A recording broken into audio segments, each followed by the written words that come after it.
सौराष्ट्रदेशे विशदेशतिरम्ये ज्योतिर्मयं चन्द्रकलावसन्तं भक्तिप्रदानाय कृपावतीर्णं नमं सोमनाथं शरणं प्रपद्ये ॐ श्रीशैलशृङ्गे विबुधादिसङ्गे तुलादितुङ्गे विमुदा वसन्तं तमर्जुनं मल्लिकापूर्वमेकं नमामि संसारसमुद्रसेतुम् ॐ अवन्तिकायं विहितावतारं मुक्तिप्रदानाय च सज्जनानमकालमृत्युपरिरक्षणार्थं वन्दे महाकालमहासुरेशम् ॐ कावेरिका नर्मदयोः पवित्रसमागमे सज्जनतारणाय सदैव मान्दातपुरे वसन्तं ॐ गारविशं चिवमेकमिडे ॐ पुरवेत्तरे प्रज्वलिकानिदाने सदा वसन्तं गिरिजासमेतं सुरासुराराधितपादपदं श्रीवेदनाथं तमं नमामि ॐ यामे सदङ्गे नगरे चतिरम्ये विभूषिताङ्गविविधसे च भोगे सदभक्तिमुक्तिप्रदमीशमीकं श्रीनागनाथं चरणं प्रपद्ये ॐ यं डाकिनी शाकिनिका समाज निशव्यमानं विशितासनित्यं सदैव भीमादिपदप्रसिद्धं तमं शङ्करं भक्तगीतं नमामि ॐ सानन्दमानन्दमने वसन्तमानन्दकन्दमतपापवृन्दं वाराणसीनाथं नाथनाथं श्रीविश्वनाथं शरणं प्रपद्ये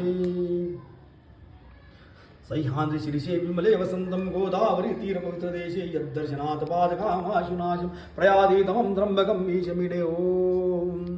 सुधाम्रपरिनिजलराशियोगे निबद्धसेतुं विशिखैर्शङ्खे श्रीरामचन्द्रेण समर्पितं तमं रामेश्वराख्यं नियतं नमामि ॐ महाद्रिपार्श्वे चिदटरमन्दं सम्पूज्यमानं सततं मुनिद्रेव सुरासुरैयक्षणहोरगादिगेदारविशं शिवमेकमिडे ॐ विलापुरीरं विशालकेशमिनसम्मुलसन्तमच्च जगद्वरेण्यं वन्दे मोदारतरस्वभावं कृष्णेश्वराख्यं चरणं प्रपद्ये ज्योतिर्मयं द्वादशलिङ्गानां शिवात्मनां प्रोक्तमिदं क्रमेण स्तोत्रं पठित्वामनज्योतिभक्त्यां बलं तदा लोकनिजं भजे ॐ द्वादश ज्योतिर्लिङ्गानि उपद्वादश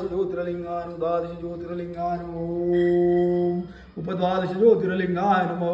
नमः शिवाय।